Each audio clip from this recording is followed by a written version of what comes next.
Welcome, everyone, to a very special episode of the Geek of All Trades podcast. Why is it special, you ask? Well, I booked this interview, and I'm goddamn well going to do it myself, and scheduling conflicts, it wouldn't be the Drakkarium without them. Today, I actually have with me some very special guests from a very... Special. Hey, you guys, to me, you guys are very special guests. You keep saying that... They're special to us, too. I was about to say, you keep saying that word, and I wonder what kind of meaning it has. It's a double entendre. If I could explain it, I would say very talented individuals who actually offer an unbiased look at different things in geek medium. I have with me the Fuboo. Hello. Am I pronouncing that right? Yes, you are. CineMax and LaughingMan of Cheshire Cat Studios. How are you, ladies, excuse me, and gentlemen, doing today? We're doing fine. Sorry, you said ladies, so I just had to do that. See, I already screwed up the entire interview, so... That's it. No, it's over. I think we're off to a cracking start, actually. It's wonderful. Excellent. So, I was actually turned on to your guys' website by a friend of mine with your Yellow Game Journalism video podcast, and I'm actually considering suing you guys because you should not be able to put out that kind of addictive content. Sorry. Thank you. I've literally gone through your guys' podcast archive 3 times now, and I'm working on my second one through on your after hours. Wow. Thank you. Somebody actually listens to the after hours. Awesome. Oh, goodness. Well, I've got 8 hours at my 9 to 5, and I can listen to podcasts where I'm there. It's great.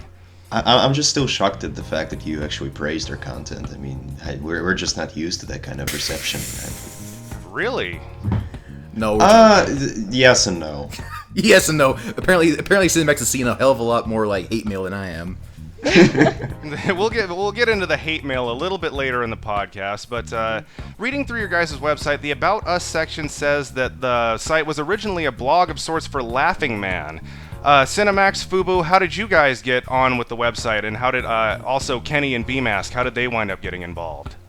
I joined the site somewhere back in like 2010, I think. Mostly out of boredom because I was doing various different crappy projects at the time.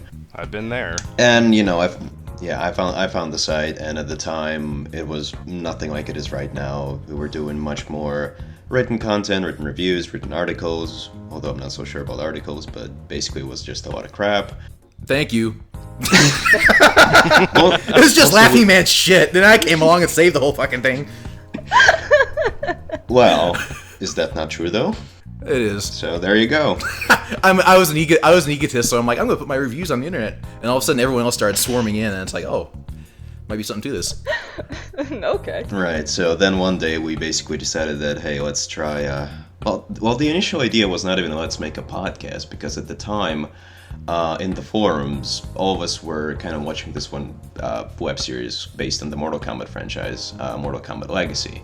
And at the time, we thought that, hey, instead of making written reviews of this stuff, we can get together and make an audio, roundtable discussion. Right. And that was the first, although I don't even consider that an official CCS video podcast, but still, that was kind of like a prototype of that thing. Okay. Yeah, and then for the second episode, we decided that, well, let's mix things up a bit. Let's not make this a review show. Let's make it more of a roundtable discussion. Mm-hmm. And that's when editing that thing, and the editing process, I think, took something like 9 months. And I'm not kidding here. Yeah. Yeah. It was difficult. Yeah, because we, as I was editing at the time, I was doing it solo, but then LaughingMan decided to join me and help me out, for which I'm grateful, all jokes aside. We started getting ideas. Quote unquote. Well, quote. No, I'm being serious for once here. Let me be sincere for once. Let me show human emotion. Yeah, and as we were editing it, we kind of thought like, okay, we can animate the visual skits and whatnot, but there's plenty of stuff where we just talk, and there's many voices, because this time it was 4 versus 3. So it would be kind of neat if we could actually kind of link the voices with faces and maybe names, so that people can at least know who they listen to. Yeah, and kind of like a Spill.com or even Ricky Gervais show kind of way is kind of what our inspirations were. We don't hide that at all in our, what was it, the movie theater podcast? Right, we just flat out announced that we ripped them off, so there you go. Yeah, and that's when we found the Fuboo, because we needed someone to draw the avatars, and we can't draw for shit. No. Yeah, I think Ken was one who referenced the Fuboo to us. So. Yes. Yeah, it was a beautiful day on DeviantArt, and Ken and I, we were acquaintances. We both love the Silent Hill series, so it's like, okay, yeah, sure. And then here comes the dark storm cloud of CCS over top of our beautiful day. Yeah, precisely. No, and then I haven't heard from him in like years, and then one day I received a note from him saying, "Hey, want to make some money? Want to make some money? Yeah, exactly. Like, hey, we're looking for an artist for our podcast. Are you interested in joining us?" And it took me like a full day to reply because I really had no idea how to take that. Mm-hmm. It wasn't until Ken mentioned the fact that we're gonna pay you that she decided to say yes. Like any self-respecting artist, huh? Yeah, exactly. We're gonna give you money, by the way. Oh, okay, yeah. No, I had no idea how to take because I had never received a job offer for my art before. So I was like, let me talk about this with my man real quick. Well, even then she knew that she was entering some dangerous territory that she had to consult with her husband. The dark side of the internet. Hashtag misogyny. You have to ask my husband first. Way to set your gender back 50 years. No problem. That's what we keep telling her. Well, speaking of being paid for your art, do you do commissions? Yes, I do. Right on. Where would we be able to email you to contact you to do it? Because I will gladly pay for some of your art. I am digging your art style. Oh, thank you. My face is all red. Well, it's at fubooken@hotmail.com. That's F-U... Huh? Oh, I was going to say, could you spell that out? I am. FUBOOK @hotmail.com. / Right $$ on. $$. $. And don't forget to plug your DeviantArt too. Yes. Oh yeah, inverted mind dash ink at Inverted oh my gosh. dash mind dash ink. Dash mind dash ink. Is that with DeviantArt? Is that with a K or a C? C. Okay, so like incorporated. Yeah. All right. Now, getting into a little bit of the meat and potatoes of some of the stuff I'm really wondering about. B-Mask mentioned on a couple podcasts ago that he garnered some heat with Matt Lees, and that Matt Lees was very disrespectful to him. Too long didn't read. I don't want to give people a platform for their wonky opinions. Have any of you guys incurred the wrath of a prominent figure in geek media? Not really. I mean, most of the support honestly has been extremely positive. Mm-hmm. And as far as like our opinions though, but as far as like going out and chatting with other online internet nobodies, yeah, I don't remember getting. Well, actually, sorry, there was a little tiff with Angry Joe, but I won't get into that. It's just a little too. Just a little tiff. I mean, I only asked one question. He sent me a 5-page rant, so Joe was very angry that day. And all I did is went back in the day when I was actually watching That Guy with the Glasses. I just asked during the first AVGN That Guy with the Glasses crossover. I'm like, is it just me or behind the scenes videos does James Rolfe look a little bit distant? Like he kind of stays to himself with what was his name, Kyle Justin, the guitar player. Yeah. And then all of a sudden I get this fucking like 5-page response from Angry Joe. He's the best guy ever. He's really a cool guy. I'm like, I wasn't questioning that. I'm just asking why he looks so detached. So whatever. Yeah. But I mean, really, you gotta understand, our humor is very self-deprecatory, so oftentimes we'll say that, oh, our detractors are this, or no one likes it, but it's usually just said in jest. I mean, Matt Lees is the only instance. Okay, here's the problem with the way people interpret these things in the internet, is people take these things at face value. Like, you have a small altercation on Twitter with someone, and all of a sudden it's like, oh my god, CCS versus Matt Lees, when it couldn't be, further removed from the truth. Yeah, because the thing with Matt Lees is the fact that it wasn't like clashing of it wasn't like a butting of heads. It was more like just a clashing of ideals, because it really prompted a lot of questions that we wanted to answer versus this guy is not answering our question or that kind of thing. Right. So it really kind of revealed a larger issue that we kind of wanted to explore, and that was the fact that nobody wants to have this debate apparently. Mm-hmm. Well, I mean, I myself have actually had a couple of run-ins on Twitter with Jim Sterling and one with Ray William Johnson as well, so... You poor soul. Well, and that's the thing about Jim Sterling for me, is that, like, whenever he's talking about issues of the game industry as a whole, that's fine, but when he gets up on his... And he's really on point, but when he gets on his social justice high horse, I just kind of have to roll my eyes and keep walking, because if you try to engage most of these people, they're just going to shut you down, or they're going to retweet you and then basically sick their fans on you, which is what I have a problem with. Yeah. Yes, because that's the biggest issue with Twitter, that the fact that it's just a massive artificial soapbox for these people. Because they have all these followers, all you really need to do is just take a screen cap of what you wrote them. And what you wrote could be the most sincere thing. It's like, hey, Jim, what's your opinion on this? But instead of actually answering your legitimate concerns, you're just going to screen cap, or as you said, retweet it. And it's like, haha, look at this loser. Have at him, fans. And it's like, and they sick the rabid dogs on you. Yeah, precisely. And it's like, as a journalist, even as an online journalist, isn't your job to encourage open and rational discussion? Like, is this how you respond to criticism? Yeah. Well, I mean, it kind of seems like, no, that's not the case if you're fighting the man and fighting the power and fighting the establishment. I mean, it almost seems like you say, like you guys had mentioned before, hashtag Messiah. These people are here to save us and give us equality.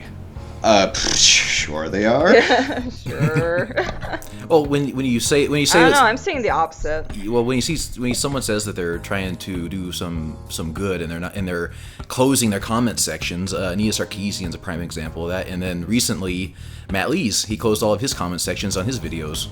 And when you're trying to promote an idea to progress, some type of injustice or something like that, or fix an injustice, sorry, and then you close off all debate, all exchanging of ideas, that's really dangerous.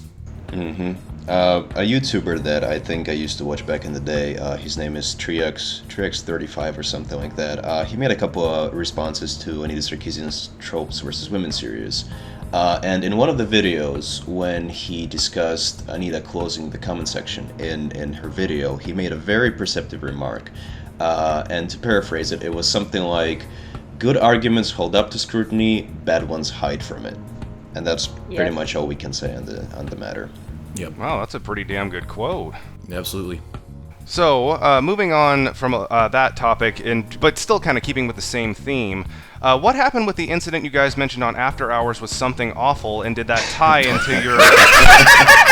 and did that tie into the Brony documentary controversy? Oh, God. Well, first things first is we're laughing our asses off because the something awful incident. I'm gonna let CineMax explain in a second though, but it's very much an inside joke. Okay, so the something awful thing, and I think we've already explained this in the comment section of the thing about something awful is that when we released our first sexism in video games or whatever video podcast, I believe we also made the mistake, and I stress the word mistake, of publishing that video on Tumblr. No. Yeah, Here we go. We were young, we were naive, we were green, we didn't know better. We still are, but... Yeah, this was before we discovered the Internet Aristocrat and understood just how wretched that place is. So some person found the video because we, published it under all the appropriate hashtags like gaming, sexism, etc. So this person found the video, and and apparently he had some points of contention with it. But instead of leaving a comment and having an intelligent, open discussion with us, he instead decided to go to Something Awful, which is a private forum that he apparently frequented, posted the video there with an inflammatory message saying, look at what these Anita haters are saying, like, this is what's wrong with all the trolls who are against her, blah, blah, blah. These people are saying that we want to kill Anita, and apparently they completely missed the fact where we had Pyramid Head and Pale Justine with a fucking knife. That never came up. Yeah, 5 minutes before that. Yeah, and then of course there's all the name drops of Mr. Anime Fedora Man. Yeah. Which I've kind of adopted as my moniker. It's like we said, it's pretty much an inside joke at this point. It's like, oh yeah, it's the Anime Fedora Man, because some people they disagree with what you say, but they have absolutely, and again this applies to the Something Awful people, they disagree with what you have to say, but they can't really formulate their opinions in any coherent manner. So it's like Instead, they resort to ad hominem attacks. yes, or insults. It's like, oh look, it's Mr. Anime Fedora Man. He's gonna tell us all about objectification in video games. Ooh, I'm thrilled. And it's like, stay progressive, sir. Keep that open mind. But Yeah. as far as the Brony documentary video, so many people, even after the very end of the video, they still don't realize that that's an April Fool's joke. Mm-hmm. The entire thing is just a big April Fool's joke that just builds layers upon layers upon layers, because we drop all of these like absolutely absurd, horrible Advertisements. commercials inside the podcast. Which I was thoroughly entertained by the last one. That was The- really good. that was actually a real product.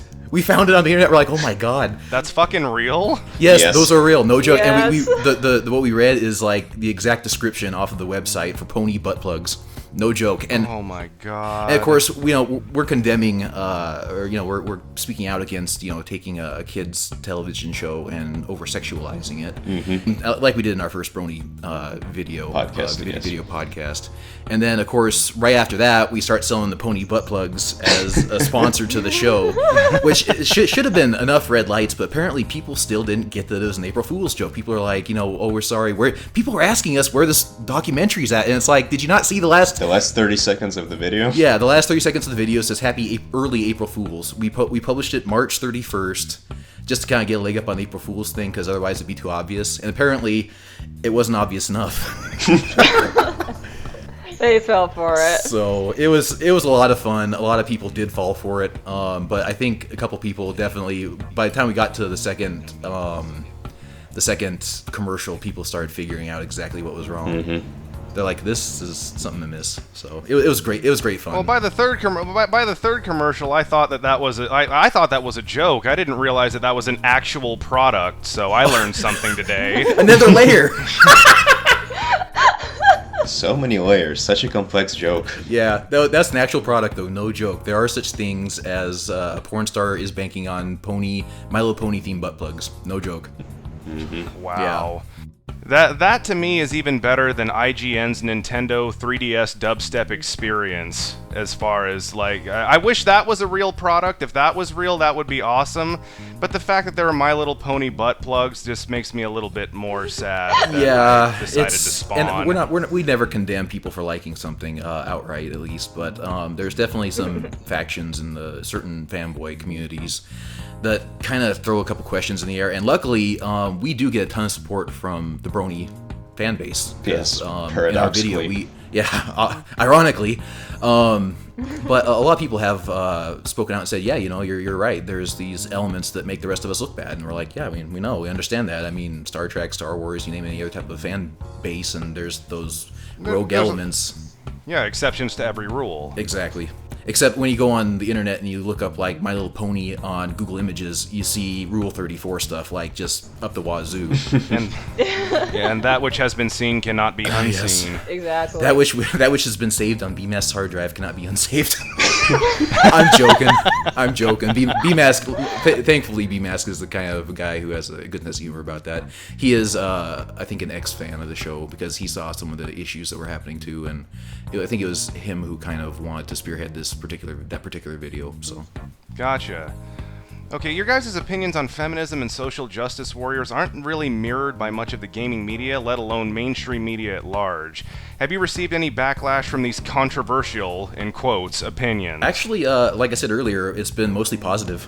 I mean, and it's not just, oh my God, you guys were saying it and I was thinking it or something like that. It was just the fact that, we're begging people just to take another look at it. Right.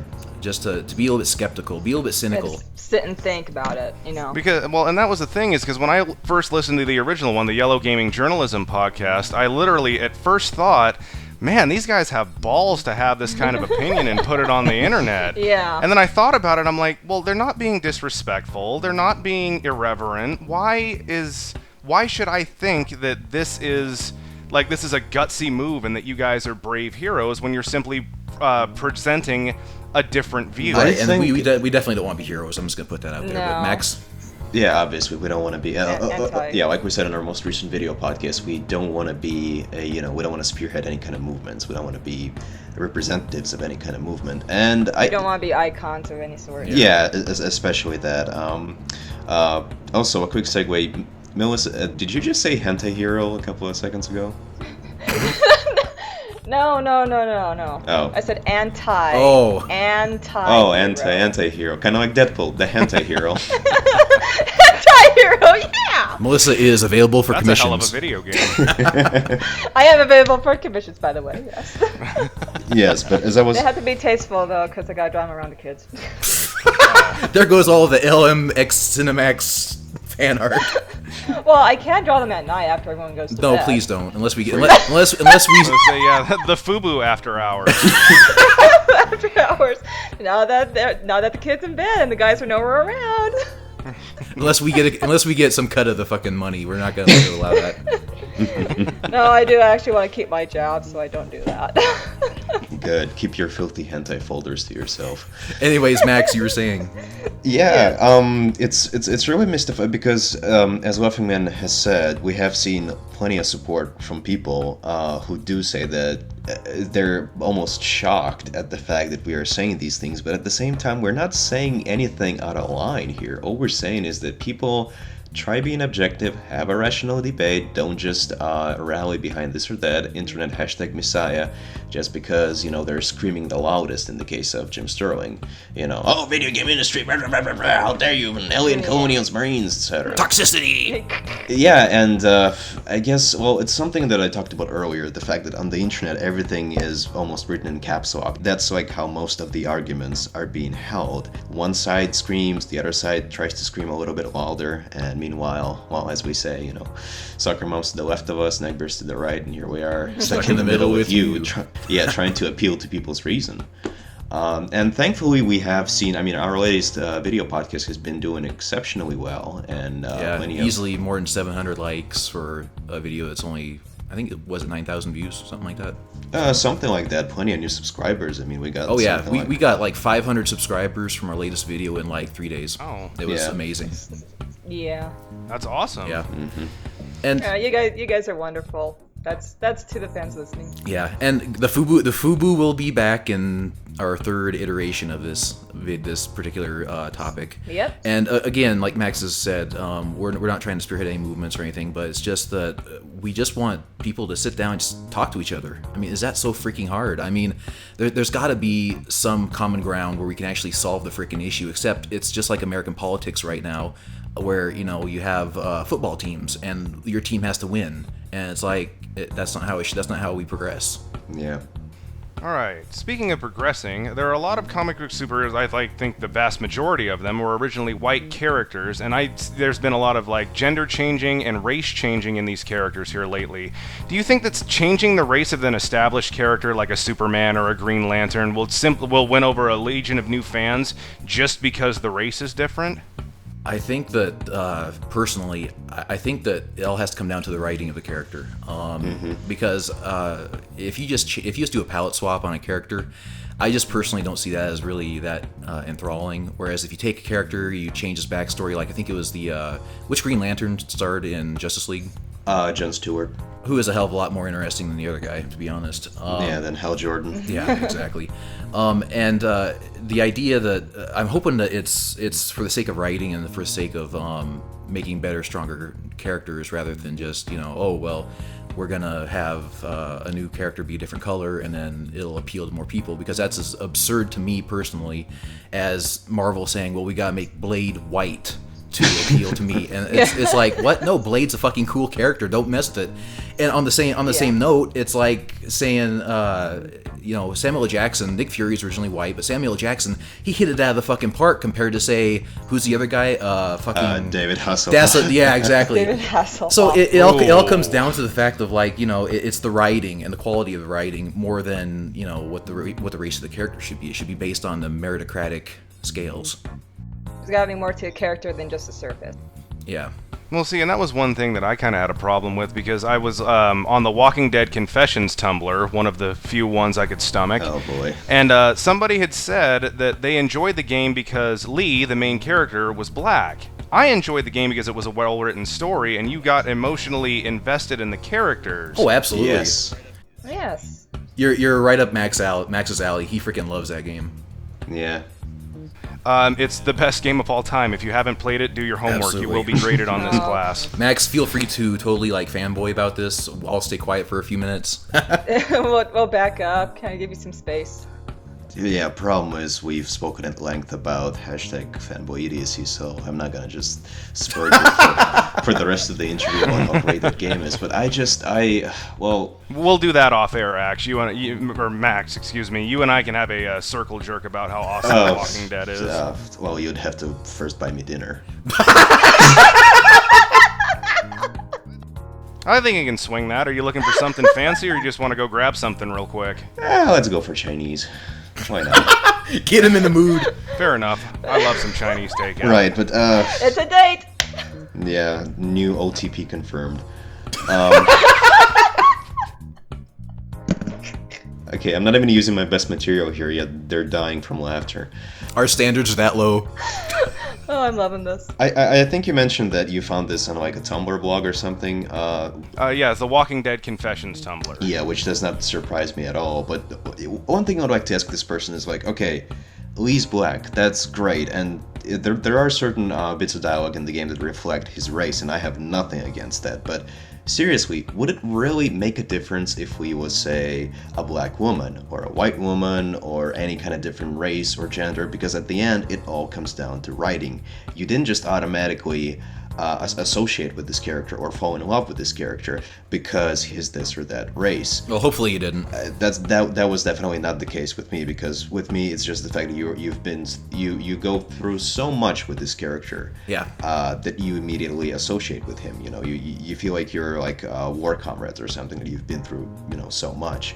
And the same thing with Clementine in season 2. You know, yes, Clementine is a 12-year-old racially mixed girl, but she could have easily been a boy. It all comes down to how well the character is written. And, well, it's Tumblr, so I'm not surprised at all that they're spouting that kind of bigoted nonsense, but it's... Well, this was just one person in particular. Yeah, I understand, but, you know, where there's one, there's bound to be, you know, hundreds of others who share that kind of... They're like cockroaches. Like mice. So you guys have mentioned a lot of movies and television shows taking a new dark and gritty route, like the Batman reboot, the Superman reboot, etc. Do you guys think that this came about due to the previous era of the 90s having that over-the-top, like totally radical attitude, like your Teenage Mutant Ninja Turtles and Sonic the Hedgehog and stuff like that? Joel Schumacher. Well, see, here's my views. See, back in the days, if they're making a gritty reboot, the problem is that if the original source material of the story was meant to be dark in the first place, and, you know, they had to lighten up some things for the kids and stuff like that. So if they decide to go back and to the source and then make it dark and gritty as it was supposed to be, then it's okay. You're thinking Batman. But if you take... yeah, I think... Well, no, seriously, it's a prime example, Batman. I mean, he was originally a really dark and, I won't say gritty as in far as, like, you know, psychopaths with Chelsea grins. But, you know, he was a detective. It was, you know, a crime novel. The Joker did kill people and steal jewels and stuff like that. So it was a darker comic book. And then, you know, once the what was it, the comic book censoring... The silver age of the comic books, yeah. Yeah, right when they started doing the entire comic books and juvenile delinquency controversies, the comic book authors got together and said, okay, we're going to police ourselves. And then now you have kind of like a bright and shinier version of Batman, whereas Adam West. Yeah, Yes. Adam West is a prime example of that. And then all of a sudden, Tim Burton comes along and takes it back to more closer to the roots. And back then, people are like, "Oh, this is too dark and gritty. It's not for kids, etc." Mm-hmm. And then I guess Nolan wanted to push it a little bit further. He wanted it to be a little bit more grounded in reality. Yeah, I want to say grounded, but then of course you have the opposite, where you have like a more grounded in reality Superman, if there is such a thing, and that just failed, because I don't see Superman as being a dark and gritty character, and I think it just, like Mel was saying, it comes down to the source material and whether or not that dark and gritty is appropriate. Mm-hmm. And of course, while we're still on the subject of Batman, there's a way to make something more kid-friendly, but still for it to remain faithful to the source material, i.e. Batman the Animated Series. because that show was much more tamer than, say, the Tim Burton movies that were at the time. But it was still well written, so the kids could enjoy. I mean, there were some episodes that were more dark, and there were some episodes that were more kid-friendly and more flippant and whatnot. But they're still enjoyable because the episodes I'm thinking of is, all that like Harley Quinn stuff, and the Harley Quinn and the Joker stuff. And those are... The Phantom Menace. Oh, well... The Phantom Menace. the what? Misa Batman! No, you're talking about the Mask of the Phantasm. Man, Mask of the Phantasm, thank you. It's been years since I've seen that movie, okay? Shut up. So, yeah, the thing about adaptations is that when you have properties like Transformers or G.I. Joe or Teenage Mutant Ninja Turtles that have been around for many, many years, and they're still popular, chances are they'll never stop making new Transformers movies or whatever it is. Even after Michael Bay gives up, someone else will pick up the torch and continue the race. Torch or pieces?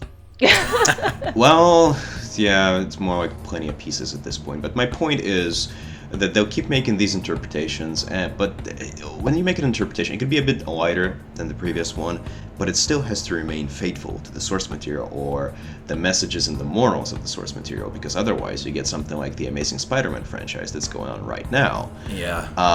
And if you want to know my opinions on that, you can go and listen to the most recent After Hours we did. That's 80 minutes long. Jeez. If you can stomach, such nerdery. I haven't listened to that all the way yet. I only got to 34 minutes. Then I had to get to bed. Wow, the amount of support. I'll be listening to it in full tomorrow. Have faith. The amount of support we get from our own people. Yes. But as far as the dark and gritty thing, I think that they kind of come in waves. Like right now, we got through with almost through the Christopher Nolan trilogy, which I love. And we have Guardians of the Galaxy, which people are like, oh wow, it's a breath of fresh air. It's a little bit funner. It's a little bit more, laid back. It's something enjoyable. I think these things come in cycles, and I think it's healthy to have these kind of cycles. But as far as like the dark and gritty craze of recent, the dark and gritty thing, I think, is more about questioning the world as less black and white and more shades of gray. Mm-hmm. And there's a lot of moral ambiguity in Dark Knight, and I really think a lot of that came from like a post 9/11 world where our perceptions were kind of shaken up a little bit because of all the events and the world politics and that kind of thing. So I think people, and plus the internet is really fueling people's desire for knowledge, thankfully. So I think when you culminate those two together, people really want to be challenged. They want to have their morals tested. They really want to have these questions asked, and they want these type of dilemmas and whatnot. So right, and there's no way to predict when the status quo will change, so to speak, because when The Dark Knight came out, people didn't expect that kind of movie, so it took everyone by surprise. But of course, after the film's release, various different studios looked at that and it's like, this movie had made $1 billion. Let's just copy what Christopher Nolan did and apply that to Spider-Man or any other type of hero. Right. And of course, those cheap copycats, those cheap knockoffs, they failed. And because of that, people feel like there's a saturation right now. It's like, oh, Christopher Nolan, he ruined everything. Really? Did he? By doing what? By making a qualitative film? Are you gonna blame, say, The Dark Knight Returns or Watchmen for the terrible period in the 90s comics, where all comics tried to copy that and be more dark and gritty and violent? And the same thing that could potentially happen after something like Guardians of the Galaxy. You'll have DC look at it and it's like, oh, people are into renegade superheroes or something like that. Let's go and make a Suicide Squad movie. And then it might just fail miserably because they don't have a talented director like James Gunn at the helm. And then everyone's gonna complain like, oh, well, Guardians of the Galaxy ruined it now. We had this good thing going with more realistic and grounded superheroes, but now everything's lighthearted. It sucks. Ugh. Or they could make another Punisher film. That's what we've been hoping they would finally. Because you look at stuff like Dirty Laundry and even the Dead Can't Be Distracted. Yes. Yeah. And you look at those kind of films and it's like, this is great though, but unfortunately, isn't the Punisher in Disney's hands right now, which really has me worried. And I think Max and I addressed that in the previous After Hours, the Deadpool one. The Deadpool one. Yes, but it's all about finding that proper balance, because why can't we have more dark and gritty stuff like The Dark Knight, but also have more lighthearted, fun space adventures like Guardians of the Galaxy? Why must it always be this one standard that all superhero movies need to apply? Oh, well, Batman's popular, so let's make The Flash darker. Sure, good luck. Well, because money. I mean, like, Absolutely. comic books and the movie adaptations aren't really my speciality. Mine's more video games, and you see it with the Call of Duty franchise and how it's stagnated over the last amount of years, and how EA tried to copy them, and then they made the new Medal of Honor game, and everybody was trying to make first-person shooters because Call of Duty was right up there with, like, in the pantheon of, like, Grand Theft Auto of games that you knew were going to sell. Absolutely, and that's the key is studios aren't brave about what they create. They just want something that they are fairly sure will sell. Sequels, styles, etc. Okay, you guys have stated before that you believe that the MPAA ties largely into ratings that push certain movies.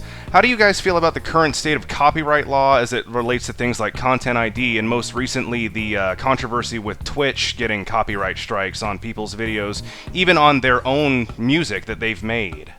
I haven't heard about the Twitch angle though, but do you mean like also like the YouTube angle where people are having like Let's Plays? It's basically like Content ID, but on Twitch. I think Google owns Twitch now, so it doesn't surprise me that the Content ID stuff would bleed over into Twitch. Yeah, right. But of course, you mentioned that they're also making these Content ID claims or copyright claims on original music, and that's like, So basically what they're doing is they're carpet bombing Twitch right now, and they don't care who they hit. They just want to sue people or, retain however much money they can because, it's people playing video games and they're violating copyright. The thing is, our opinion on the matter is this. I mean, we've spoken against Let's Plays in the past, but it's mostly because it's not really our cup of tea. And if someone makes a Let's Play that's where he provides commentary on a certain game, and say instead of just being over the top wacky, he provides some kind of like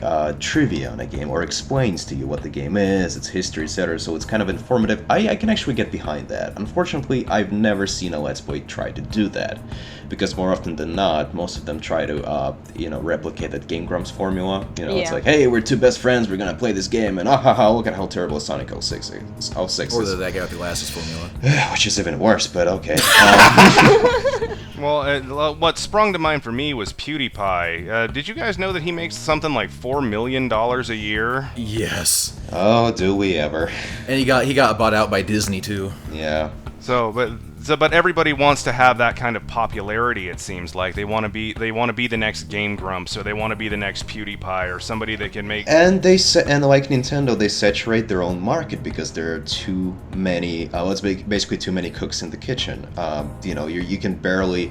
Well, obviously there are heavyweights like PewDiePie or Game Grumps, but then there's plenty of others who are trying to do the exact same thing. And if there's like 25 different Let's Plays of the same game, at the end of the day, PewDiePie's version or Game Grumps' version is still going to be popular. But to go back to the whole Content ID thing and copyright, etc., like I said, if someone makes an insightful commentary on a game, then yeah, I can see how that falls under the fair use doctrine, because at the end of the day, they are providing commentary or using it for purposes of education or something. That's fair enough. It's a critique. But then there's the other side of the coin, which is some people make Let's Plays or walkthroughs, but they don't provide any kind of commentary. So you just get the gameplay footage, which, I will confess sometimes I would rather watch that than have someone scream in my ear because they, piss themselves playing something like Amnesia: The Dark Descent. PewDiePie.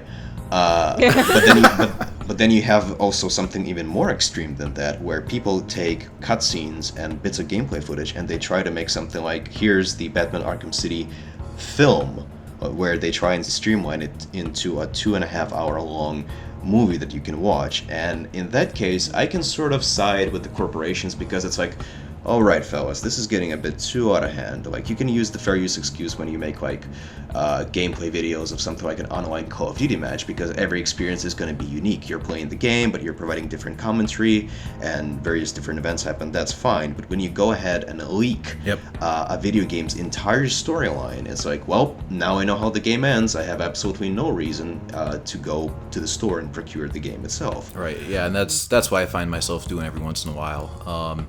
I should have done it with the Deadpool game, but I ended up buying it. So.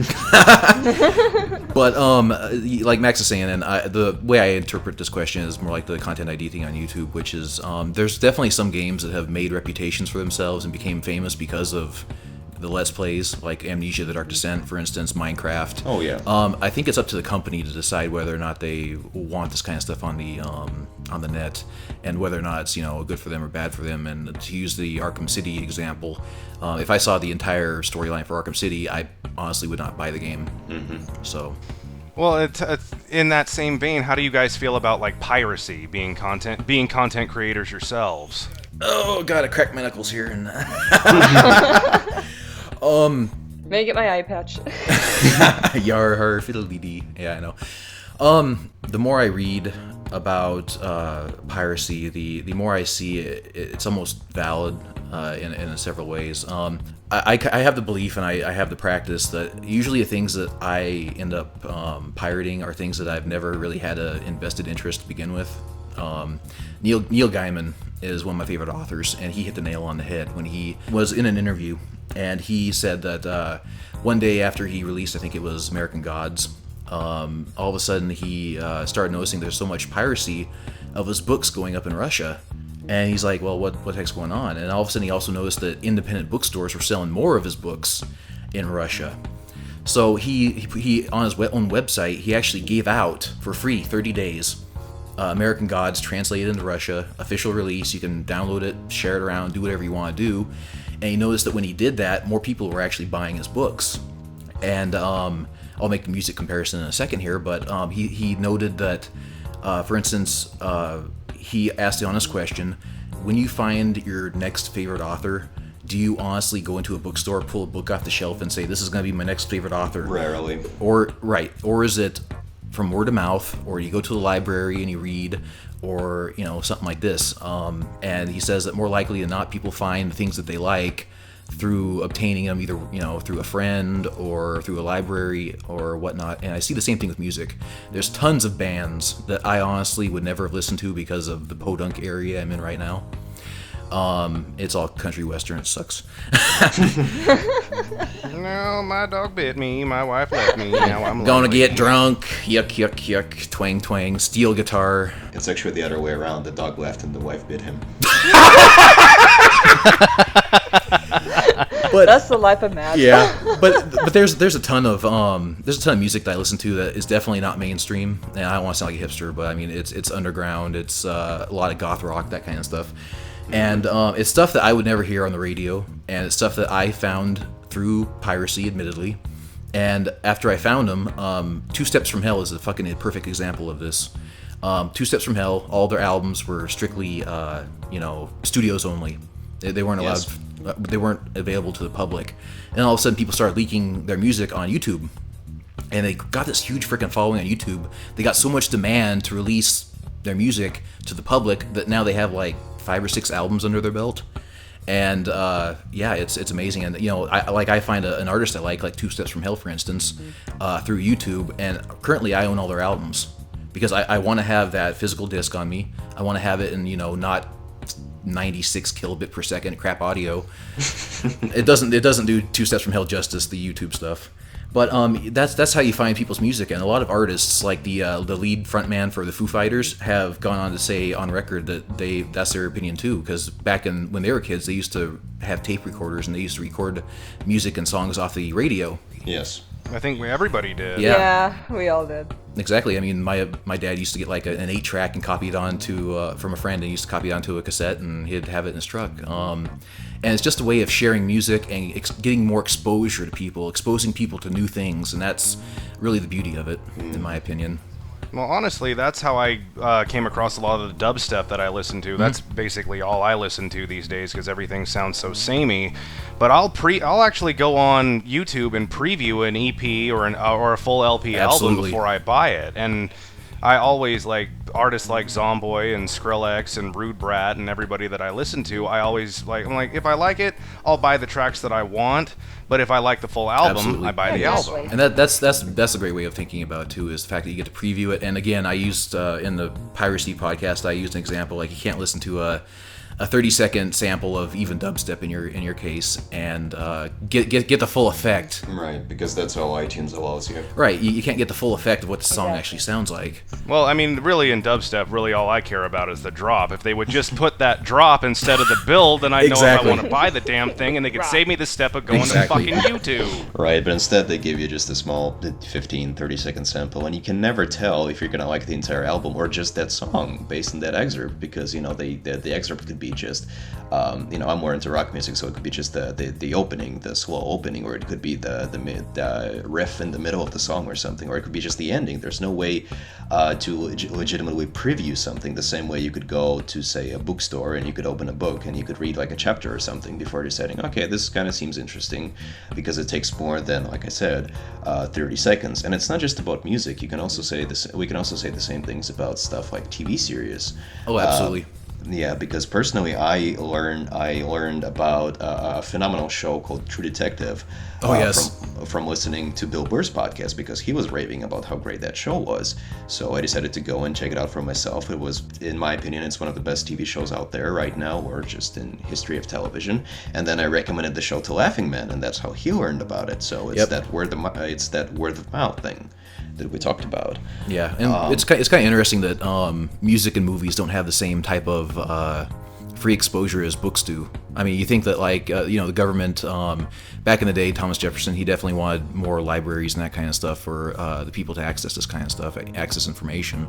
And you think that libraries would hurt authors, but they don't appear to be doing that. So you think that music, you'd be able to go into a place and listen to music and choose whether or not you want to buy more music of that artist or whatever. So. Mm-hmm. And it's sort of what LaughingMan said before about games like Amnesia or Minecraft. They were obscure indie titles that no one had any clue about. But then some popular Let's Player like YouTube, PewDiePie plays them, and all of a sudden, like, oh, I want to play that too. Yeah. Now, to PewDiePie's credit, he was quoted in a recent interview that he says that I'm the most popular guy on YouTube. There is no God. But no, even. Well, I mean, I can't stand the PewDiePie persona, but he seems like a genuinely nice dude when he's not acting like a jackass in front of his webcam. Yeah, when he's not screeching like a howler monkey, he's he seems like a legitimately nice guy. He does a lot of charity work and that kind of stuff, and meritocracy prevails in that aspect. Yeah, it's just a shame that many people gravitate towards the obnoxious persona that he has. That's our main gripe with the guy. But Melissa, you were saying something before the whole PewDiePie thing. Yeah, I was saying that back in the days that we, before even the internet, we really didn't have, stuff like YouTube or anything like that, not even samples with video games. What we were provided with instead were demo discs. Usually when you do buy a game, it would provide a demo disc that had like between 5 to 10 games, and they would let you play these samples of the games, and if you liked it, then you would tell other people about it, and then you would hand over the demo disc to your friends, and then they'd play and figure out which kind of games that they would like too. And this opened up a wider market that when these games finally do get finished and when they finally were released, then more people would actually buy these games because they actually played through the demo. And they Absolutely. That's how I was exposed to Devil May Cry. A friend of mine got the Resident Evil Code Veronica game with the Devil May Cry 1 demo disc, and he invited everybody over, and he's like, you guys need to see this. This is the coolest fucking thing ever. And you play as Dante, you're shooting enemies, juggling them up in the air with your guns, and doing all these cool moves, and it's like, oh my god, this is the coolest thing ever. So it was amazing. A quick aside, LaughingMan, did you ever beat the game on Dante Must Die? I don't believe I did, no. My best friend, actually, I watched him die 75 times against Final Nightmare and 52 times against Final Mundus. I'm amazed that controller survived. Oh jeez, I was lucky to get through it on a couple of the hard modes, so yeah. Oh goodness. I had enough trouble with normal. But I definitely pulled my hair on a couple of, like, Devil May Cry 3 was freaking torturous, but it's one of those games that at least it rewards you through the challenge. So yeah. But But while we're still on the subject of the video games, I actually made this point a couple of days ago regarding local multiplayer and how it seems that the reason why we no longer have local multiplayer is because back in the day when you had your, say, PS1, you could invite friends over. For example, I remember my cousin, he was having a birthday party and he invited me and a couple of his friends, and we had like a Mortal Kombat tournament where we would take turns and play as different characters, and I think we had like a chart or something, who was the winner, etc. But you had a little tournament chart. That's awesome. Yeah, but here's the problem with that. Nowadays, you wouldn't be able to have that because, think about it. It was my cousin who had the PlayStation and the video game, but it was 5 people playing. So, 5 people get to enjoy the game, but only one person has to pay for the system and the game. Whereas these days, it's much more efficient for companies to support online multiplayer. And of course, they talk about convenience, like, well, you don't have to go anywhere. You can just sit on your ass and play the game with your friends via the internet. Which is bullshit PR speak. Yes. Absolutely.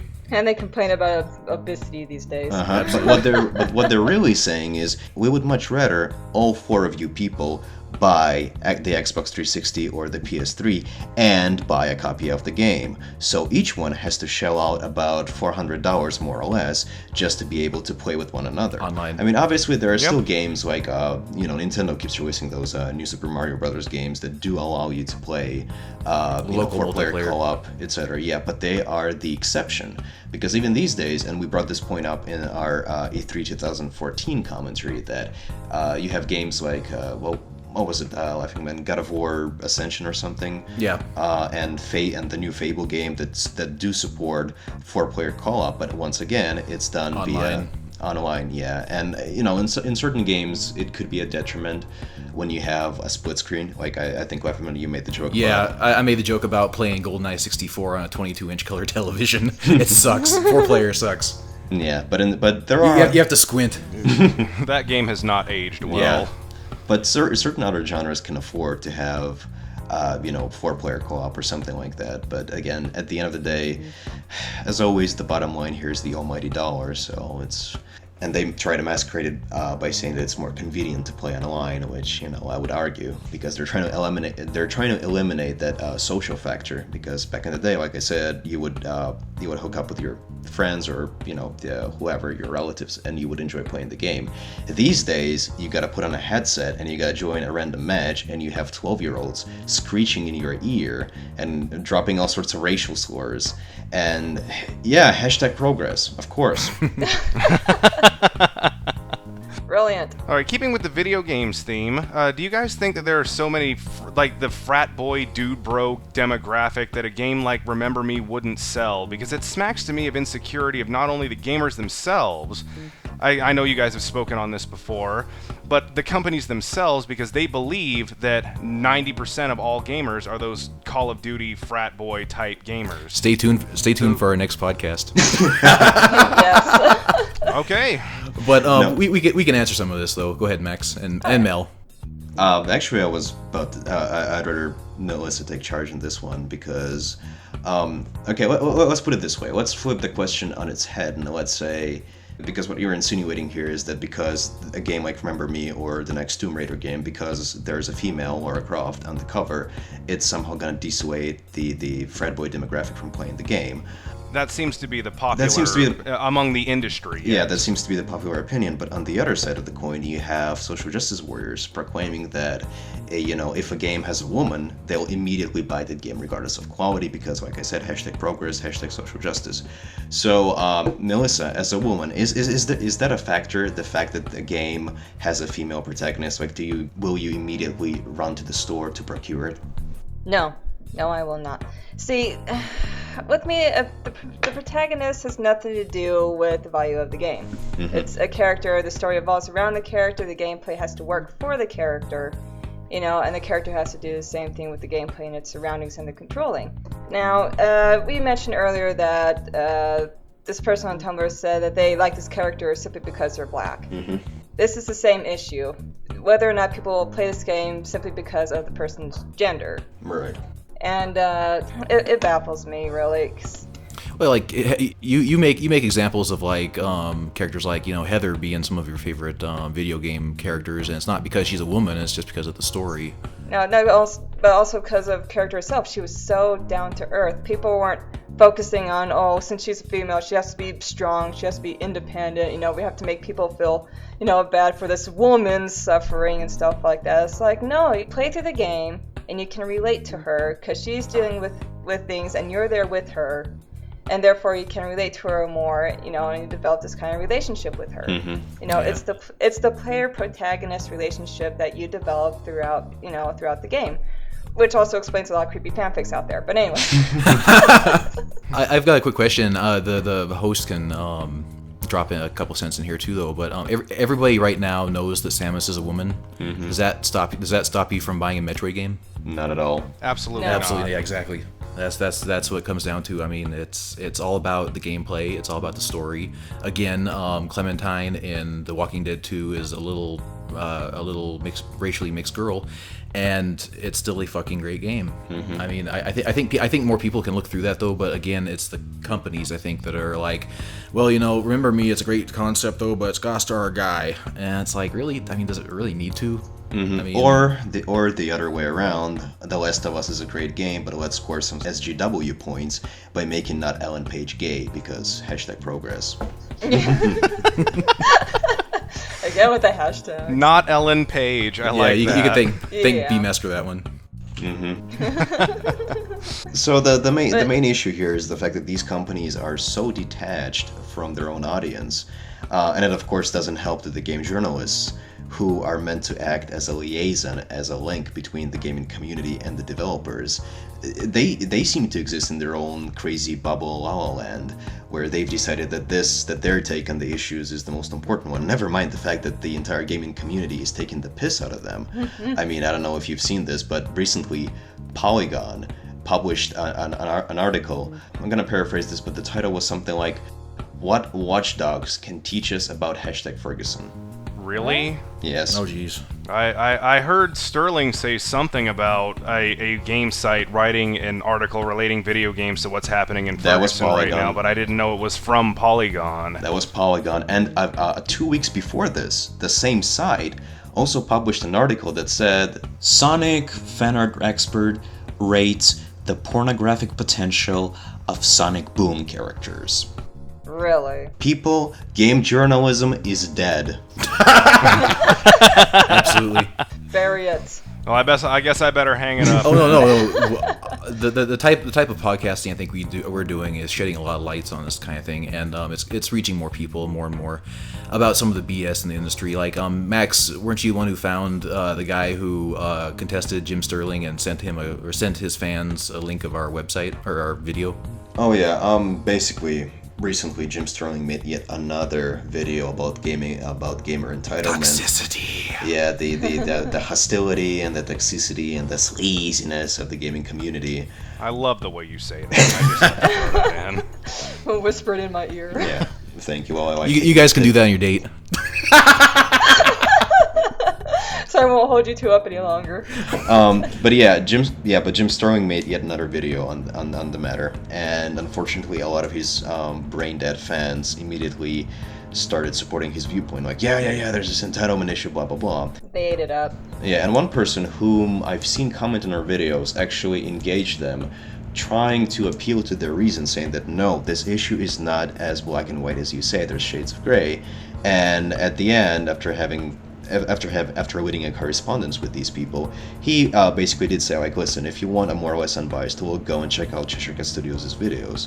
So that's flattering to us, obviously, the fact that people are going out and saying that, oh, just go and listen to these guys that are trying to appeal to people's reason, versus proclaiming that they are the saviors of the gaming community and what they say is the absolute truth. And we never say that we're 100% right on this or that subject. And more often than not, we're trying to teach people about people who are more experienced in the matter, such as at the end of our most recent podcast, we gave a shout out to Christina Hoff Sommers, because we think that she's a much more credible source in these things. So more often than not. And, we have no problem giving shout-outs to these people because they are more well-versed in these matters. And it's like, hey, I would much rather people listen to her than give Anita any more money.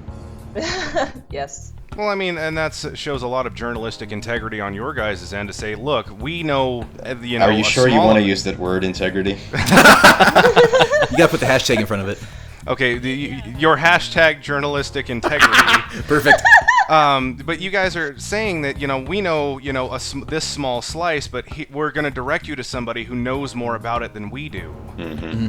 The thing that's more flattering is the fact that this guy stood up to Jim Sterling's fans than, giving us a shout out. Which is a brave undertaking, boy. Yes, that's the biggest problem is these journalists and these internet celebrities, or as we call ourselves, internet nobodies. they amass fans and they use them as like their personal attack armies. Whereas if we were to have inspired this guy to just sit down and think for a second and confront something that he considers as BS, then that's more flattering than the name drop.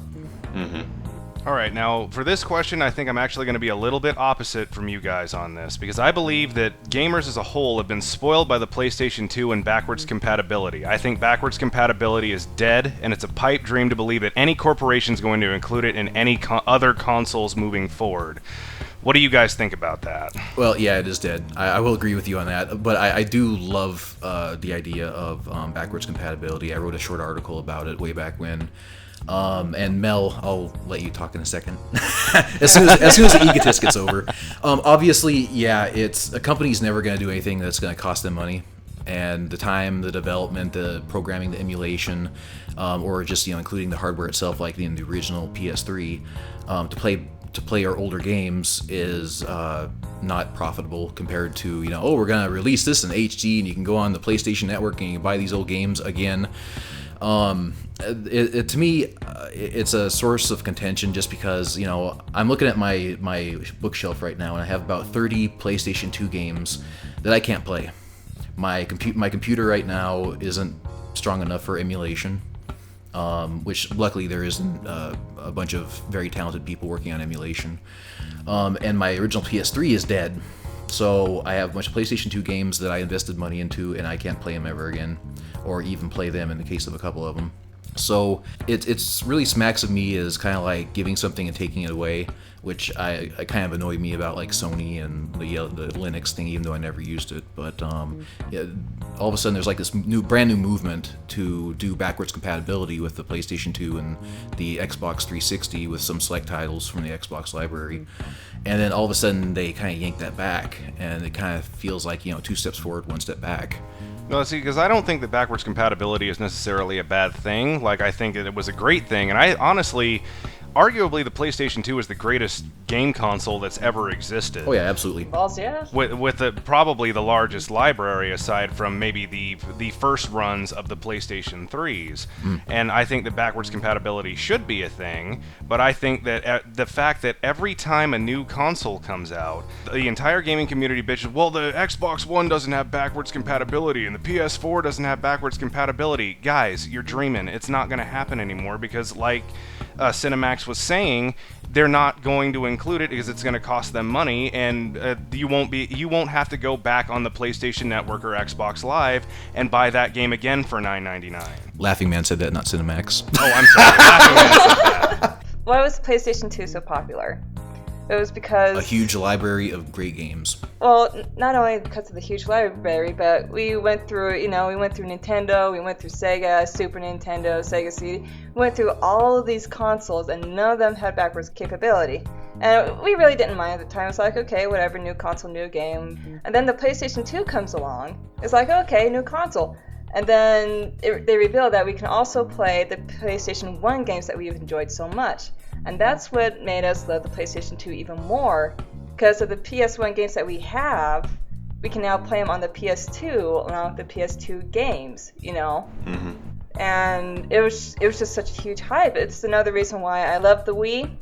Because, the GameCube didn't have very many games, but what it had was good. And you can play those GameCube games on the Wii. Mm-hmm. And That's why I love both the Wii and the PlayStation 2 so much, because of its backwards capability. But, like Matt said, as soon as the Wii U and freaking, all these other new consoles that came out, it's like, well, you can't do that anymore, but you could play the PS1 games, but you can't play the PS2 games now. Mm-hmm. That is until they, place them on the PlayStation Store and find a way to make money off of them, off the digital versions. Yeah, like Melissa's a big fan of the Silent Hill 2 series, or the Silent Hill series, and they re-released them in HD, so you have to end up buying it again, but buy a buggy version of it. So yeah, and the re-voiced version of Silent Hill 3, which was awful, by the way. The original voices were way better. You can't buy any of the Silent Hill games on the PlayStation Network either. Well, and that could be problems with the developers and the publishers fighting with each other. Like, I'm currently working my way through the original Legacy of Kain, and I completely agree with you that sometimes they can be a buggy mess, because I've had to restart that game a ton of times because it glitched out, and I don't know if the original release was like that. Exactly.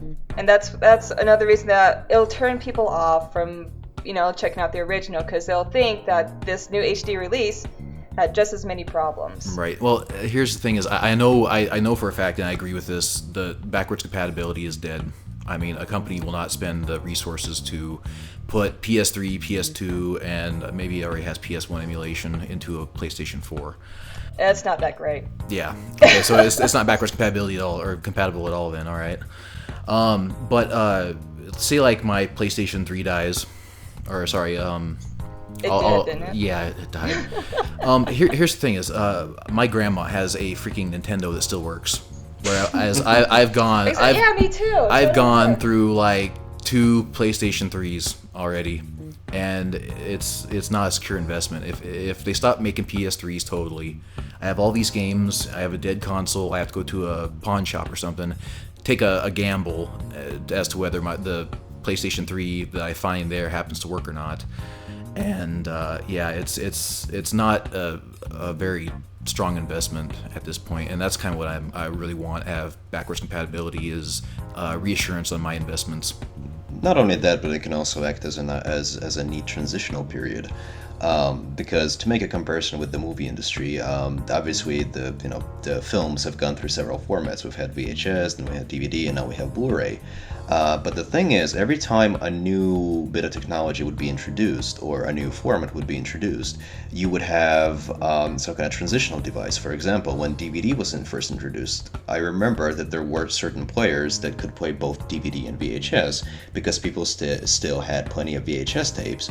So it was like the best of both worlds. It's like, oh, I can watch DVDs now, but I can also still enjoy this enormous collection of VHS tapes. Right. And obviously there's a difference in quality, but still you didn't have to get rid of that, all your VHSs. Yeah, that heap of plastic that you spend your money on.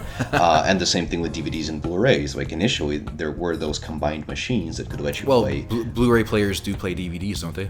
I think so. Yes. As default. Yeah, PS3 does the same thing too, actually. So there is a little bit of the backwards, the look back on that. And another thing I kind of worry about, though, is I'm looking at a game on my shelf called The Haunting Ground, which, Mel, if you never got a chance to play it. Oh, okay. And that's one of those games that it's a good game, but I can't imagine them ever putting that on the PlayStation Network for me to play ever again. So they'll never get the entire library up on their network for you to play it all over again. So Well, yeah, there are a lot of obscure titles that'll get missed out on. Like, personally, I'm sorry, Fuboo, but I don't like horror stuff. I think it's boring. The Suffering is one of the most pants-shittingly terrifying things I've ever experienced in my entire life. The Suffering, really? Did you not think that game was scary?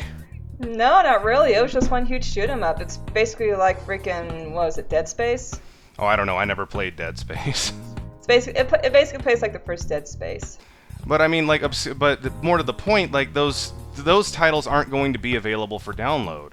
That's a very good point. yeah, and The Haunting Ground is a great game because you play as this I guess she's like 12, 14-year-old girl in this haunted, or this castle full of maniacs and stuff, and you gotta run and hide in bedrooms, and you gotta hide under beds if they come into the room, and you're disarmed, and you're just fighting for your life. It's basically like Clock Tower then? Basically, kind of, except you get a dog.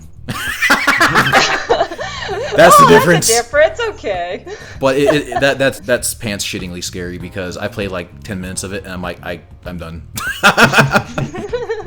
Have any of you guys had a chance to play the new PT, the teaser for the new Silent Hills game?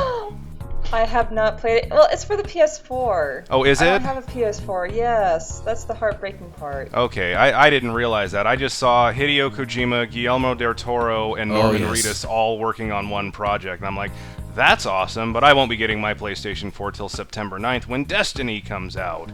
You'll be getting one way before I will.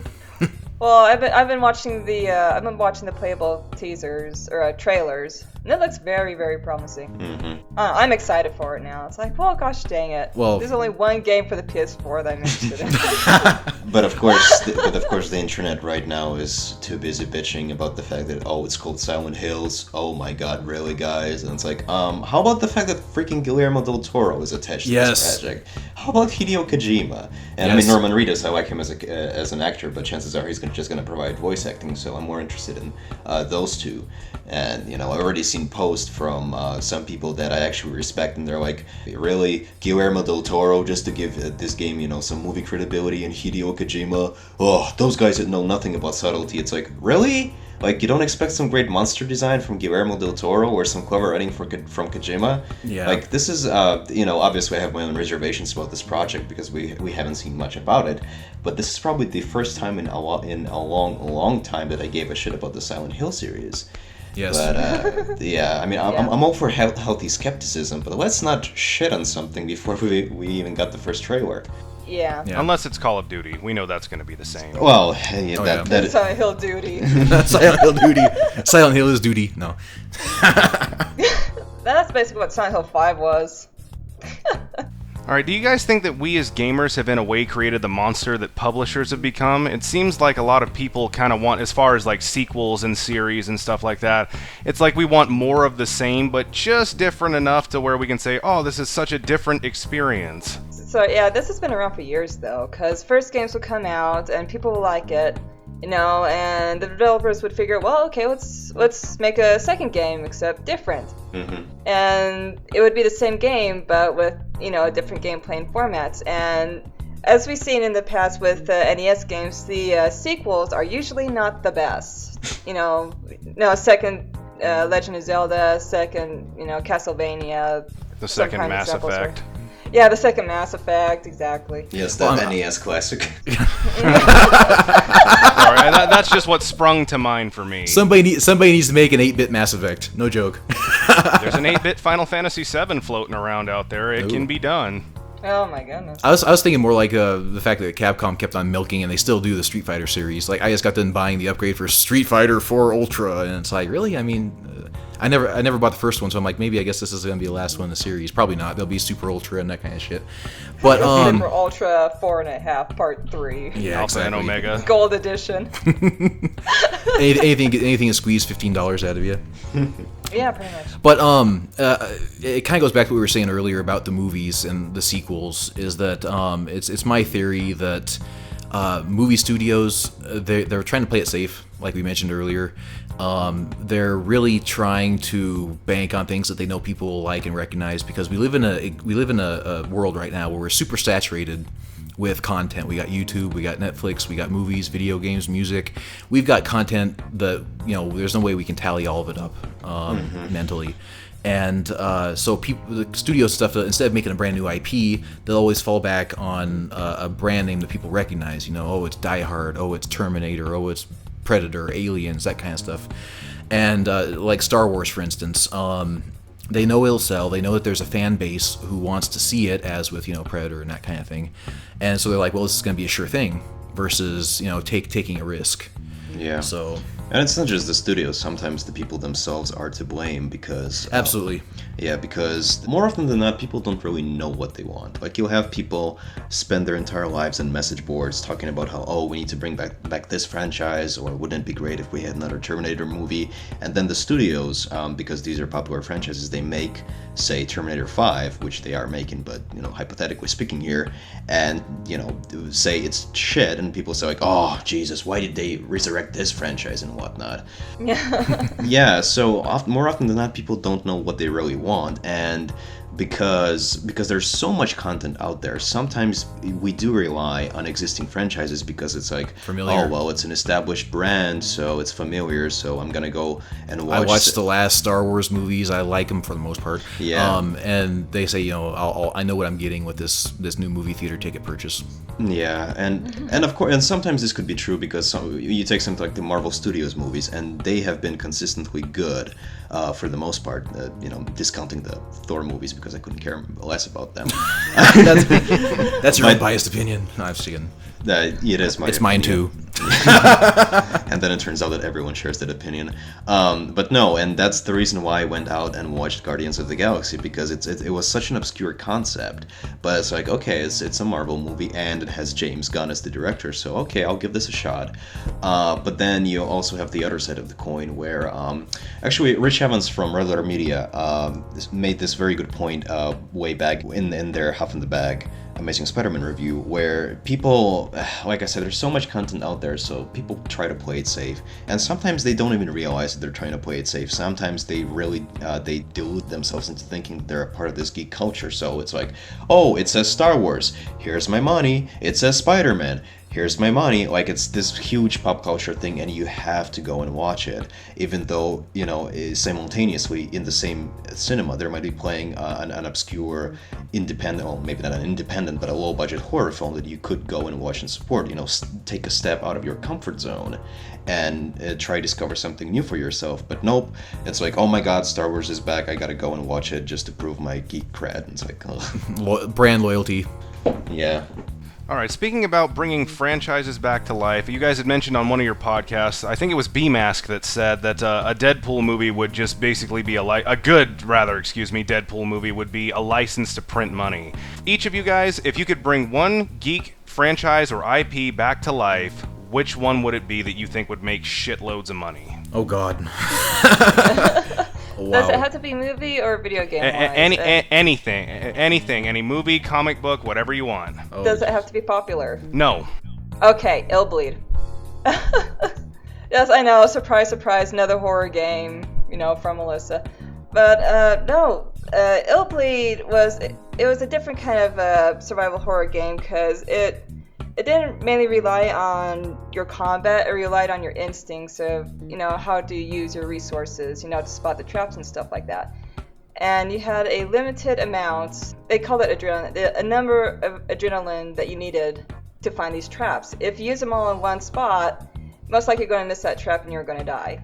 So you had to be sparse. You had to think ahead. You had to be careful. And that's one of the reasons why I enjoyed the Illbleed game so much, because you had 6 to 7 different kinds of levels with all these kinds of traps, with all these kind of enemies that you had to spot. You had to be careful because you're playing as 4 other characters, and if any one of those characters die, you had to take all the money that you've gained and use it to bring them back. And the downside of this is that in one of the levels, you had to have a certain amount of money to continue through. If you didn't, you had to restart the game all over again. Jesus. Yeah. That sounds like old DOS prompt adventure games. That does sound like hell. No, it was for the Dreamcast. Okay. Well, it's a little bit more recent, but it sounds like it's got that old PC, like Nintendo hard type feel to it. Oh, it was pretty difficult, especially at the first level. Because with the male characters, they could jump higher and farther. But with the female characters, not as much. Sexism. Oh, I know, right? Sexual dimorphism. Hashtag misogynistic. Anyways, but what was even more difficult about the first level is that you had to play as a female character, because this female character was going back to try and find all 3 of her friends. And in the final boss fight, you had to require trying to run through water while jumping onto a bunch of logs that are so separate apart. It was a real rush, for me. Trying to escape this huge old corpse, constantly trying to kill you. I don't know. I rather enjoyed it. All right, CineMax. Oh, I'm sorry. Finish. No, you're done. That was one game I'd like to see come back. All right. You weren't cutting me off by much. Okay. Well, I still feel bad. I mean, I want to be professional here. You shouldn't. Not hashtag professional. You shouldn't feel bad at all. All right, CineMax, what about you? What franchise would you bring back to life? Like I said, more often than not, people don't really know what they want, and I include myself into that category because more often than not, I'll find myself thinking like, yeah, we could use another so-and-so movie, but then again, seeing how most of these remakes of like 80s properties turn out, i.e. the RoboCop movie, I'd rather not.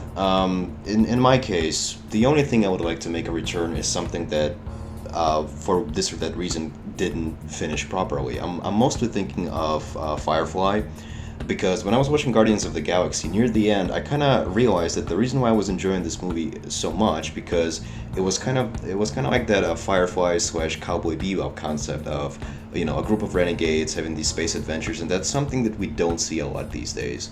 And of course, as we all know, poor Joss Whedon got fucked by Fox back in the day, so he wasn't able to properly finish that series. But now the man is, at the top of the world thanks to the Avengers, making more than $1 billion. So potentially, if he wanted to, he could resurrect that concept, and that's really the only property I would like to see make a comeback, just so that he can continue the series in his original vision. Because everything else, like every now and again, I might catch myself thinking like, yeah, we could use more point-and-click adventure games, but. As far as properties goes, I guess make a new Punisher movie, hire some talented individual, make it hard R.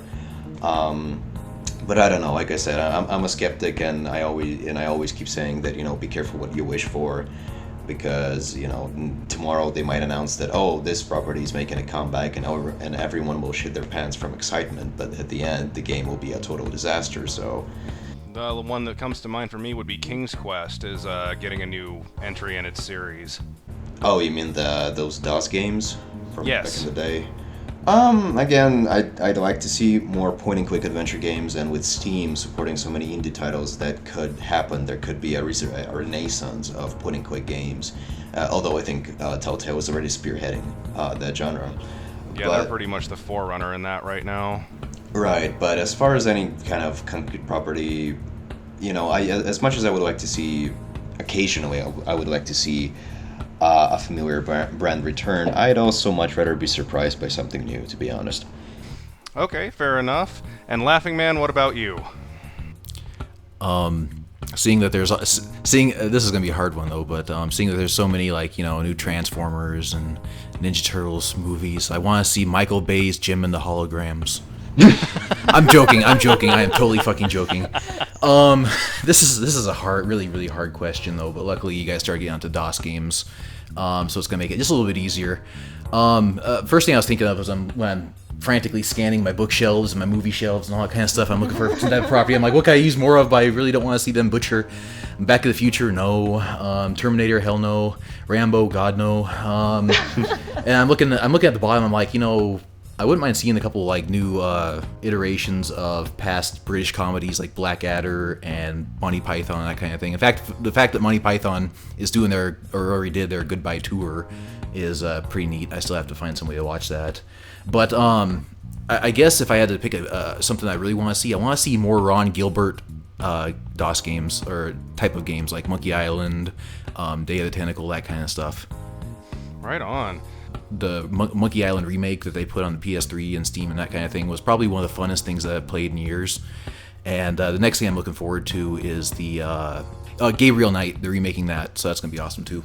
All right. My personal answer for this one is Final Fantasy VII.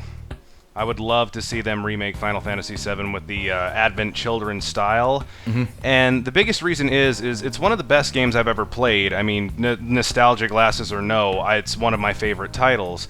But the graphics of that game turn people off a lot. I literally have a friend who can't play the game because it gives him headaches, like the way that the polygons and stuff are. It looks like the Lego movie.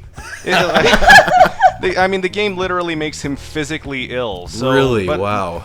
But with Square, a lot of people with like you said, Max, with the skepticism, with the way that Square Enix runs their business today, like if they could remake it and stay true to the original and just basically like give it a graphical polish, then I would be okay with it. But I think that Square Enix might fuck with it. So you mean not. You don't want so that you just run down a corridor and press X a bunch of times? Yeah. Like Final Fantasy 13, which I played for about 3 hours, and just press the X button like 5 times, and you'll be impressed at my wife's endurance. Then she played that game for 30 hours up until the point where the world opens up, and then she literally threw down the Xbox controller and said, "Nope, fuck this game." 30 hours and the game finally starts. Jesus Christ. Yeah, that's exactly it. Too. Screw that. 30 hours. But oh my word. Yeah, and they keep farting out fucking 13 sequels like we like lightning, even though its statistics show that half as many people that bought the first iteration of Final Fantasy 13 didn't bother with the sequel. Of course. That's some pretty backwards business logic right there. That's what you get for having a female protagonist. Oh, hashtag misogyny. Controversy at CCS. Oh, no. Another one. And now it's bleeding over into the Drakkarium. You guys are going to get me in trouble. Oh, no. All you gotta say is, the views expressed by our guests are not the views of the Drakkarium. The views expressed by our guests fall largely in line with Merlot Williams. I can't speak for Andrew or Amanda or James, but I fucking love these guys and endorse them fully. You better be careful, man. You haven't heard our next podcast. What was that? I said you better be careful, man. You haven't heard our next podcast. I have faith in you guys. Send hate mail too. Merlot Williams at celebrategeek.com. And I've got one last question before we close out this interview. I want to thank you guys so much for your time. Do you guys hope that Cheshire Cat Studios as a website will get big enough to where you guys can just do the site for a living? Oh God, no. I'm just gonna say it. No. Well, technically, I'm already making a living off of these guys. Just drawing stuff for them. Yeah, well, good for you. Any money we make goes right to you for the artwork and stuff. So yeah. So when they say they're losing money, they're literally losing money because of me. I think it's high time to renegotiate the prices. Yeah, I say it's time to renegotiate the prices, especially if we actually decide to do the Patreon thing. Then. Why do you not want the site to get big enough to where you could make a living doing it, LaughingMan? Personally, it's fine if I can make a little bit of scratch on the side, and this is actually if we start making a profit on this stuff. But right now it's just a hobby. It's not really like a resume maker. It's not really what I want to do for the rest of my life. Ideally, if and I think Max might even share a little bit of this since we've talked about this, is that if we can actually get enough funds to do more creative stuff with CCS, we'd want to do like short films, kind of like Red Letter Media is doing. Mm-hmm. Yeah, because I don't know, maybe he can explain better than I can. Yeah, I mean, the problem with a lot of online content these days is that once someone finds that sweet spot, Let's Plays or angry reviews or whatever, and once they get a following and they start, making money hands over fist like PewDiePie, the problem is that they rarely evolve.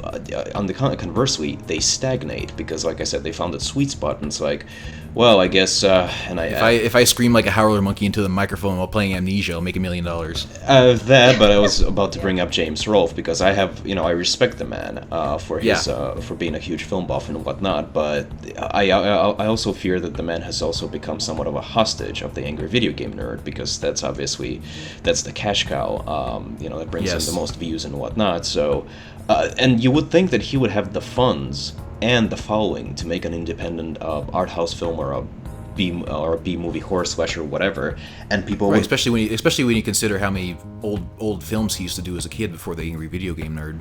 Right, and people watch Monster Madness, so there is a crowd for that kind of film, but instead he makes Angry Video Game Nerd the movie. And I've been hearing positive things about that, and if James Rolfe uses that as a jumping off point where it's like, okay, I'm done with the character, I can make movies now, I have experience. Or if I just want to make movies now, yeah. Yeah, well, he has experience because that movie's playing in theaters, so he has connections where he can get his stuff played in theaters. So if he starts making original properties from now on, more power to him. I'm gonna go and support him. I'm gonna watch those. But like I said, the problem is that once people break like 100,000 subscribers and whatnot, they rarely evolve. It's just, oh, I'm gonna make Let's Plays for the rest of my life, and it's like, ugh. And of course, there's the problem with the bubbles of these things. Like I lived through the webcomic bubble of the 2000s, and then there's the review bubble, and now there's gonna be a Let's Play bubble, and probably gonna be a podcast bubble, and it's not good job security. These things will eventually fade away, and if you have this gigantic gap in your resume saying, well, I was a web star for 4 years, then people are gonna be like, what? I mean, are you an editor? Are you what? So I play video games for 4 years, so that's not exactly gonna be look good in a job interview. Yeah, I mean, don't get us wrong. We are grateful for each and every one of the 10,000 plus subscribers that we have. Absolutely. But if we love you. Well, I don't know if love is the appropriate word, but we tolerate you. That's more like it. But no, I mean, if we become more popular and if we get more support from the fans, eventually we would like to try and take a risk and try doing more original stuff, like short films and whatnot, just something that, as LaughingMan said, you can actually put on a resume, like, oh, I actually tried writing this, or I was a director on this show and whatnot. Because otherwise, the problem with the internet is that you see a lot of companies, the video game companies, movie companies, use social media and whatnot as a tool to promote their stuff. Like, trailers, they go viral, they have all this hashtag Sinister6 crap that Sony's trying to advertise their upcoming movie and whatnot. And of course, you also have something like Warner Brothers Pictures publishing Mortal Kombat Legacy as a web series, Kevin Tancharoen's series. But on the other side of the coin, you have people who are making it big on the internet, again, like PewDiePie, but the content they're providing, and again, this is just my personal opinion, but it's not something that, studios would ever consider seriously putting on a TV channel. Like, PewDiePie got bought up by Disney, but you're never going to see the PewDiePie show on a Disney channel. Oh god, unless they decide to do like a Fred type movie. Oh, Jesus Christ. Cringe. But he makes a great point though, is the fact that nowadays more than ever, it's so much easier to make your own content. The editing software is there, the ability to get your movie and whatnot noticed is there, but people seem to be kind of stuck in this, let's play mode. People never really want to evolve into anything bigger, more interesting. Like if PewDiePie, it's all about comfort zones. Exactly. If PewDiePie decided to make, I'm gonna make a short film, I'm gonna make my own, horror film or something like that, then he has like 28 million followers who would probably watch it. I mean, that's mind-blowing. So I just don't know why he doesn't take that next step. Oh, well, fair enough. There you go. I suspect that's not the answer you were anticipating. Yeah. No, that is absolutely not the answer I was anticipating. That is what we... it kind of makes me rethink a little bit, because that was something that I wanted to... myself and Andrew, my partner, wanted to accomplish with CelebrateGeek.com and the Drakkarium, but like with your guys' reasoning, it kind of making me take a little bit of pause and rethink it a little bit. Yeah, there's definitely nothing wrong with what people are doing right now. If they enjoy doing it and they can make a fan base out of it, there's nothing wrong with that at all. We're very content, not complacent, but very content where we're at right now, and we're still making videos and audio chats and that kind of thing. We just hired Mel for new art, so it's going to be pretty cool. Mm-hmm. But Max and I have sat down, we've talked, and we've actually scripted out a couple of ideas for a horror story and a noir, and there's some other stuff that we would love to have turn into kind of like visual novels. Mm-hmm. Like the Japanese type, put them up on YouTube so people can watch them, have voice acting, have art, and just see if our storytelling and our editing and the artwork and stuff can come together and make something neat, something interesting, something that we can use on a job interview. Right. So you hear that, fans? Support Cheshire Cat Studios so they can get this idea out there. That sounds really interesting. Yeah. So if you would like to see those projects become a reality, go to kickstarter.com/CCS. No, we're not doing Kickstarter though, but I believe we are kind of planning on doing a Patreon just to get some tips, because right now we're losing money on what we're doing. Mel's making money hand over fist. I might screw her. There's some stuff we wouldn't mind doing, and even if we just get the subscriber count up high enough, it's worth looking into doing. Well, I most certainly will be sharing everything that you guys are doing. I want to thank you guys so much for taking time out of your day to come to the Drakkarium and do this interview. Oh no, it's great. It's an honor, man. It's fun to do this kind of stuff. Yeah, thank you so much. Actually, you guys are kind of my first. Like, I had a dream when we started the Drakkarium to do a podcast called Delusions of Grandeur, where I would interview people, like famous people. And to me, this is the first episode of Delusions of Grandeur. So you guys have done me. We're the disillusions of grandeur. So you guys have kind of helped me realize a short-term goal on my end, and I really appreciate that. Do you guys have anything that you want to plug other than the site, Twitters, Facebooks, Google Pluses, Tumblrs? Yeah, we're on iTunes. We're on just the website's CheshireCatStudios.com. I mean, obviously, we're going to include all the links to our YouTube channel and Twitter and iTunes and whatnot in the description box. So if for whatever reason you enjoyed this discussion, you poor soul, then click away on any of the links and you'll see more of us. In case you care what we three nobodies have to say. Satisfaction not guaranteed. just like my past relationships. Well, again, thank you guys so much for coming to the Geek of All Trades podcast. I am your host, Merlot Williams. We will see you guys next time. Pants pending.